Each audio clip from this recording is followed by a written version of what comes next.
A honeysuckle is an angiosperm, and there are two branches of angiosperms, monocots and dicots. A honeysuckle is a dicot. There are several differences between monocots and dicots. Monocots have only one cotyledon, which is a seed leaf that appears on an embryo of a flowering plant. Their veins are parallel, and their vascular bundles are in a complex arrangement. They also have floral parts in multiples of three, and a fibrous root system, increasing their surface area for absorption. Dicots have two cotyledons, and their main veins are usually branched. Their vascular bundles are arranged in a ring, and their floral parts are arranged in multiples of 4 or 5. They also have a taproot. Pansies are also angiosperms and dicots.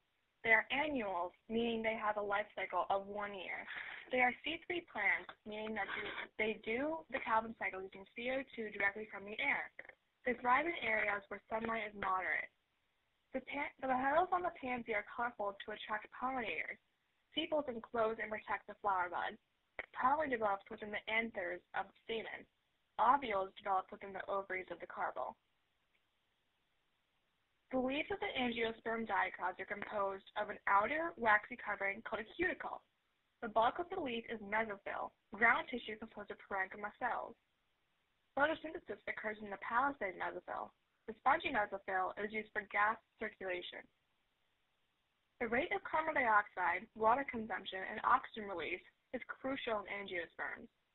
If the stomata respiration occurs, the opening and closing of stomata are regulated by guard cells. During the day, guard cells gain potassium ions. Water follows by osmosis. Cells become turgid, causing a gap that opens the stomata.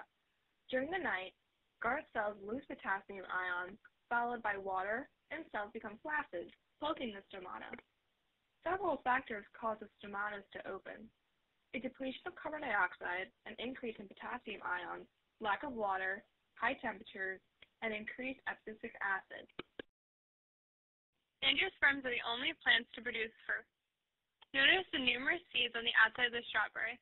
Seeds develop after pollination. Pollination occurs when a pollen grain, carried by wind or a bee, lands on the stigma. The tube nucleus digs a tube through the pistil to the ovary. Double fertilization is unique to angiosperms. One haploid sperm nuclei fertilizes the egg, forming a diploid zygote. The other sperm combines with two polar nuclei, forming a triploid endosperm, which becomes food for the embryo. The ovule becomes the seed. The ovary becomes the fruit. Strawberries are aggregate fruits, meaning that they are derived from a flower with more than one carpel. If we wanted to retard the ripening of the strawberries to save them, we can flush the strawberries with carbon dioxide. Ethylene is a gaseous plant hormone that ripens fruits. W. Meyer green bags absorb the ethylene through the holes to keep fruits and vegetables fresh for up to 30 days. A pine tree is a gymnosperm. Gymnosperms are vascular seed plants. Gymnosperms still pollinate, but they have naked seeds. The sporophyte generation is dominant. They have cones stuffed with sporangia. They are heterosporous, meaning that they produce two different spores. Microspores will develop into male gametophytes, and megaspores will develop into female gametophytes. Water must be transported throughout the entire tree. They do this by root pressure, which is pushing, and transportation cohesion mechanism, which is pulling. Root pressure pushes the water up a few meters. Transpiration continues to pull it up. Evaporation at leaves moves water up from roots to shoots. Water exhibits the cohesion, the attraction between hydrogen bonds of water to xylem walls. Once the water molecule moves up, the others move along with it. Phloem sap is distributed through the plant in various directions, but it will always move from source to sink. Sugar is loaded into phloem by active transport. Water follows by osmosis, increasing water pressure at the source. Phloem moves down the concentration gradient from high pressure in the source to low pressure in the sink. Remember that sugar is made in the source and water is absorbed in the sink. Plants need 9 macronutrients needed in large amounts. These include carbon, oxygen, hydrogen, nitrogen, sulfur, phosphorus, calcium, and magnesium. Primary growth is length by the apical meristem. Secondary growth is increase of width found in woody dicot plants.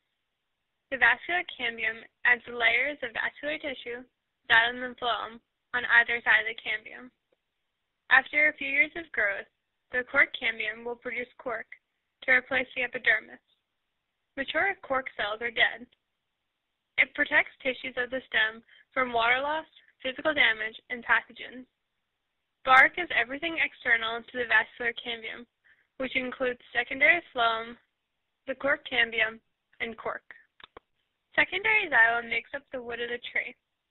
Heartwood is the center of the trunk and is made of older layers of secondary xylem that are no longer functioning.